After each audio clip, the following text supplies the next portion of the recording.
Welcome back, Airbnb family. So this is a clapback. Today, Morris Investments YouTube channel, they released a video on short-term rental and Airbnb investing pros and cons. And I think it's important you get the facts because that video was far from factual. And you guys seem awesome at Morris Investments. I'm gonna be as nice as I can in this video, but as an Airbnb professional who makes a couple $1 million a year on the platform, 7 times more than the guy that you interviewed for the course that you guys are trying to help him sell, I'm the person who should be telling people whether or not it's good or bad. And sorry to offend you on this, but you guys failed at running an Airbnb at a cabin in Pennsylvania, and that's really what you're basing your pros and cons off of. So let's kind of jump in. So first off, for those of you who don't know, Morris Investments did a video with a guy named Brian who's selling a course, and Brian has advertised that he makes like $300,000 a year on Airbnb, and that's small time. $300,000 a year is tiny for professional Airbnb operators. There are people who make millions, and I'm not even the biggest person out there. I'm far from it. The biggest company that we know of currently is Sonder, who has 3,500 doors or more, and they're valued at over $1 billion. All right, that's huge, right? So I have about 80 properties. 80 properties on Airbnb, and we were making over $200,000 a month on the platform. So I'm pulling up a screencast here. This is a video that Morris Investments did, and they basically interviewed Brian. Brian paid to be on your YouTube channel, I'm pretty sure. If that's not true, put that in the comments, but I'm gonna go with the assumption that Brian paid you because Brian doesn't have a YouTube following. He's still under 2,000, and he's just been trying to sell a course for a few years.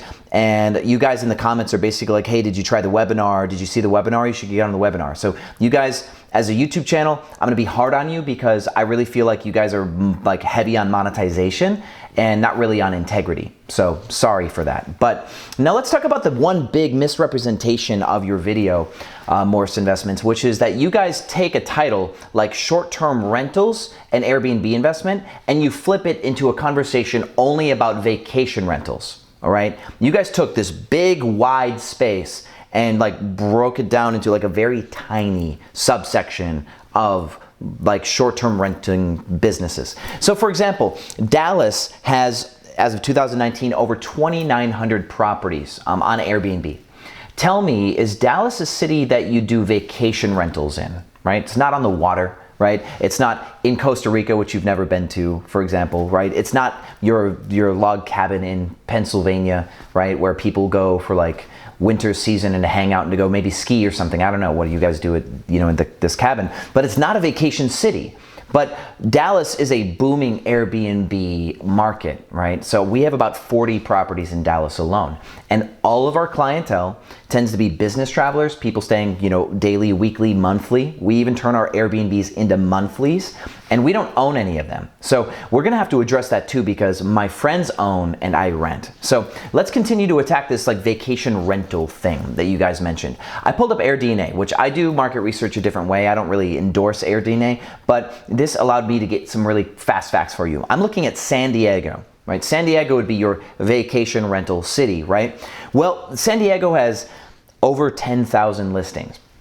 And what I wanted to show you here is on the left, when you look at rental size, notice that there's almost 1,000 studios and there's over 2,500 one-bedrooms and darn near 3,000 two-bedrooms, right? So the 3-bedroom, 4-bedroom, 5-bedrooms, you notice they taper off.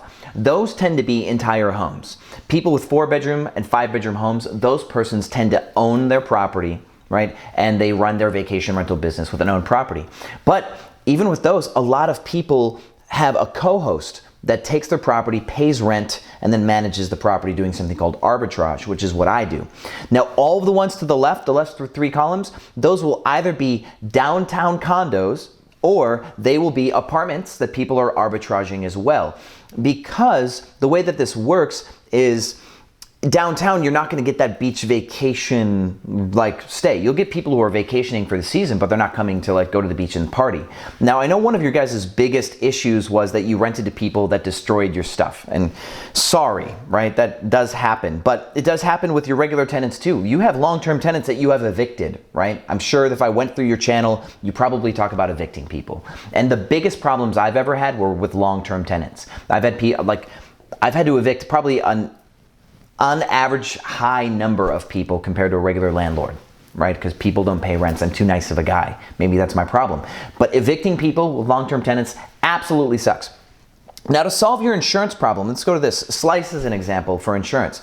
You guys are telling the audience that there's a ton of issues with how much money you had to pay with your insurance, right? You're paying too much in insurance. So between the insurance and your occupancy or lack of occupancy, you're not making any money on your home.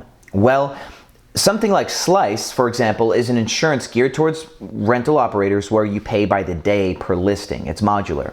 So on reservations that you feel like you need that added insurance, you can pay $7 to $10 a day in insurance, something like this. But let's talk about the safety net. You guys probably use VRBO, right? And that's why you kind of had your little skit in the beginning. And you guys are super cute, cool. You planned that video, right? You're like, let's do a video and let's talk about it. And you planned it. This one's not planned, okay? So there's not gonna be any cute back and forth talk about if it's VRBO the right acronym for it, because you knew that it was. So you put your stuff on VRBO, which did not give you a guarantee where they would reimburse you for damages, I'm assuming was your issue. Well, with Airbnb, yes, things go wrong. I had a group steal an entire 2-bedroom full of furniture, and Airbnb paid me like $7,500 for my furniture to replace it. Voila, right? So as an owner, if somebody throws a rager at your house, Airbnb will step up and cover the damages. So you do not necessarily, especially at a small scale, need to be buying insurances when one of the larger platforms is going to cover you. In the case that you would use something like Slice here is if you have a direct booking, somebody that you booked on your own website, or you're using like a small-time third-party platform that doesn't give you those types of agreements where they cover you, then you can supplement with a little bit of extra insurance, right? But if you're dumping hundreds and hundreds of dollars into insurance on your property, you're just running a bad business because you're not choosing the right vendors and you're over covering yourself in cases where you won't need it. Like say, for example, let's say you have a 2-week-long tenant, right, in your vacation house. Are you gonna pay for insurance on Airbnb for a 2-week-long tenant? Is that the type of person to throw a rager? You expect somebody's gonna come to your house for 2 weeks and absolutely just throw like the sickest party for 2 weeks straight? No, your problem tenants tend to be there a day, maybe 2, sometimes a long weekend. You can tell which bookings will be more problematic, and you can, with your right judgment, cover the bad ones. So like the housekeeper told you, rent to families. Well, if you got a nice family, you don't need to buy the extra insurance for that nice family, do you? Right? You can make the judgment call on when to supplement. And this would really buy down your cost of operating your business.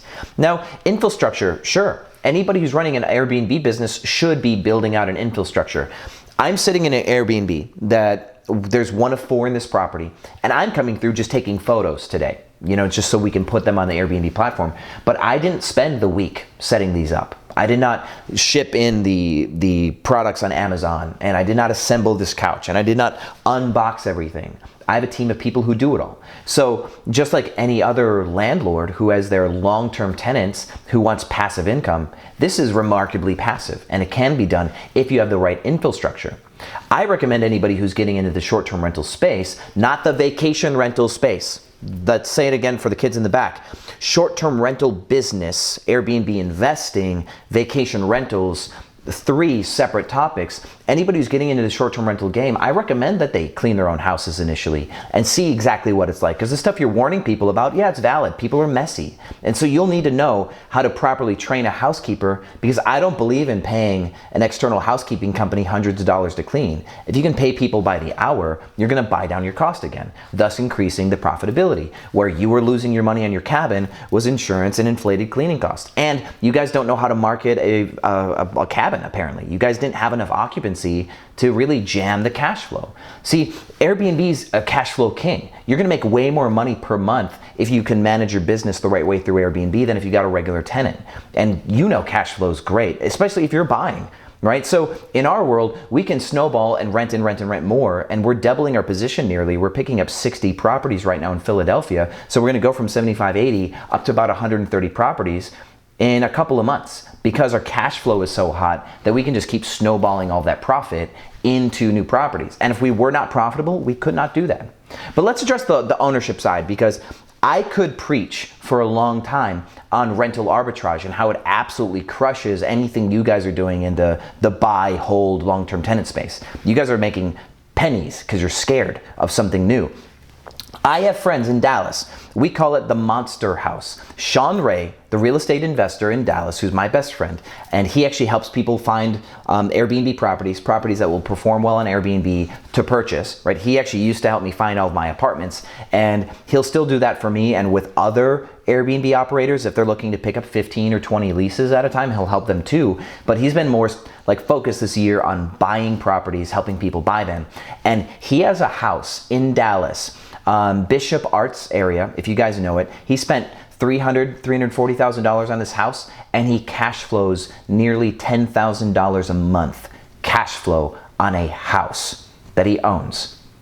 He's kicking your ass. I'm sorry. So your pros and cons of whether or not you should be vacation rentaling is really just like thrown out. Like, do you want a house in Costa Rica?